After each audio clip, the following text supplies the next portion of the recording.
अरे रागिनी, तुम सांवली, ऊपर से यह काली साड़ी, वो अच्छी दिखेगी क्या तुम्हारे ऊपर? पहले ही तुम्हारे रंग को देखकर लोग ताना मारते हैं। धीरज रागिनी को बोला, देखो ना धीरज, मैं बोलती तो कहती, सास बोलती रहती है हमेशा। ऐसा लगता है जैसे कौवे को काला टीका लगाया हो। पति और सास का बोलना सुनकर जरा उदास हो गई। वो काली नहीं थी, कृष्ण बनिया और रागिनी नाक नक्शे में अच्छी थी।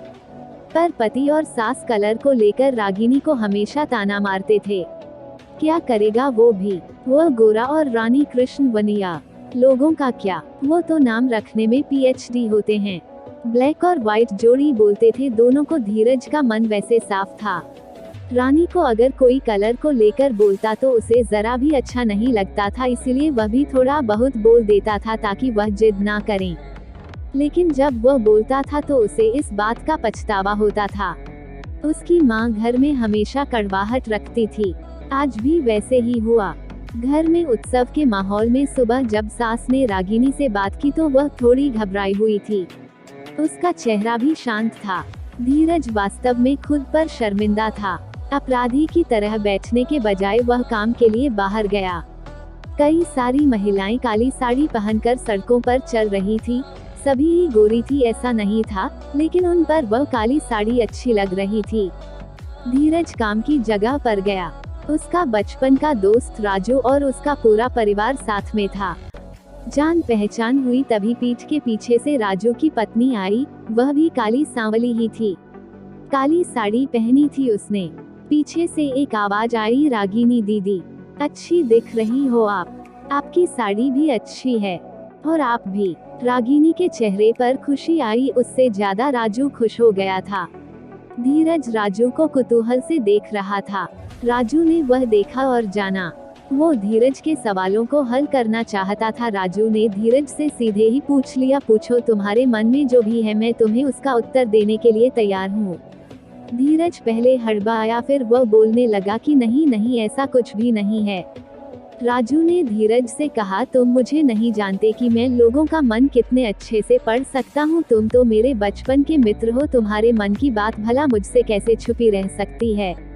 राजू आगे बोला, चलो ठीक है, तुम्हारा सवाल भी मैं ही बता देता हूँ। तुम यही सोच रहे हो ना कि मेरी पत्नी जो रंग से काली है और आज उसने काली साड़ी पहन रखी है, फिर भी वह और मैं इतना खुश कैसे।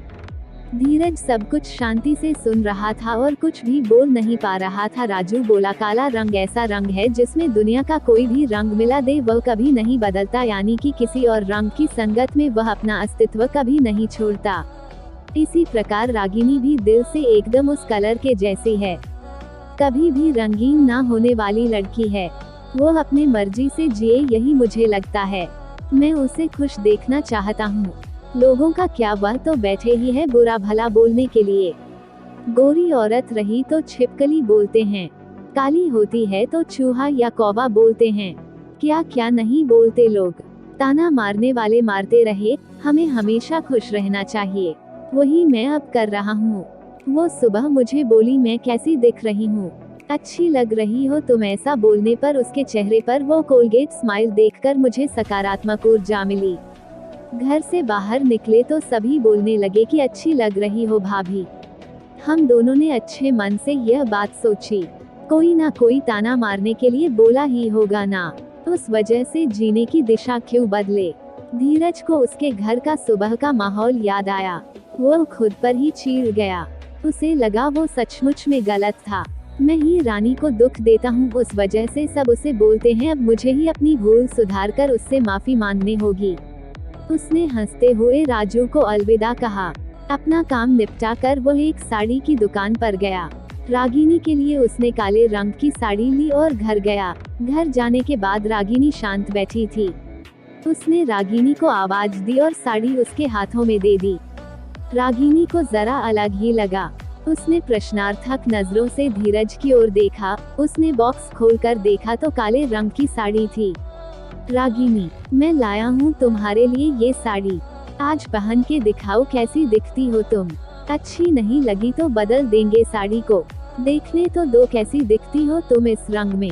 रागिनी को जरा अच्छा लगा। चलो तैयार हो जाओ जल्दी, हम जरा बाहर जाकर आते हैं। एक क्लाइंट के पास जाना है, उन्होंने बुलाया है जोड़ी में। धीरज का बोलना सुनकर रागिनी तैयार होने गई। काली साड़ी, उस पर हल्का सा मेकअप और लंबे बालों की चोटी। धीरज भी क्या, धीरज की माँ भी रागिनी को देखते ही रह गई। धीरज बोला, रागिनी सॉरी। हाँ, अरे लोगों की बातों में आकर मैं तुम्हें हमेशा बोलता रहा और खरा सौंदर्य किसमें है यह मैं भूल गया था। रंग दो ही है, ये जानकर फिर जीना छोड़ दे क्या? अपनी खुद की पसंद छोड़ दे क्या? तुम्हें काली रंग की साड़ी पहनना बहुत अच्छा लगता था ना, पर मैं हमेशा तुम्हें टोकता रहा। अब मुझे समझ में आया, किसी भी रंग में रंगते वक्त मन साफ हो तो खूबसूरती निखरती है। तुम चाहती हो वैसे ही जियो, मैं कभी भी तुम्हें नहीं बोलूंगा। और हाँ, सचमुच सुंदर दिखती हो तुम, तुम्हारे रंग पर अच्छा खिलता है ये काला रंग। रागिनी के चेहरे की लाली और भी ज्यादा बढ़ गई थी यह बात सुनकर। शर्मा कर वह धीरज को बोली, क्या आप भी? धीरज ने रागिनी का मुस्कुराता हुआ चेहरा देखा और उसके बदले हुए विचारों से धीरज खुश हुआ। मन ही मन में धीरज ने राजू को धन्यवाद किया, क्योंकि यह परिवर्तन राजू के शब्दों द्वारा हुआ था। खूबसूरत दिखने के लिए खूबसूरत दिखना जरूरी नहीं है, बल्कि खूबसूरत सोच होना जरूरी है। इंसान का अगर मन सुंदर है तो इससे कोई फर्क नहीं पड़ता कि वह किस रंग का हो। कहानी आपके दिल को छू गई हो तो वीडियो को लाइक करें, चैनल को सब्सक्राइब करें, बेल आइकन घंटी को ऑल कर ले, वीडियो को शेयर करना ना भूले। नेक्स्ट कहानी के साथ फिर मिलते हैं, तब तक के लिए जय हिंद जय भारत।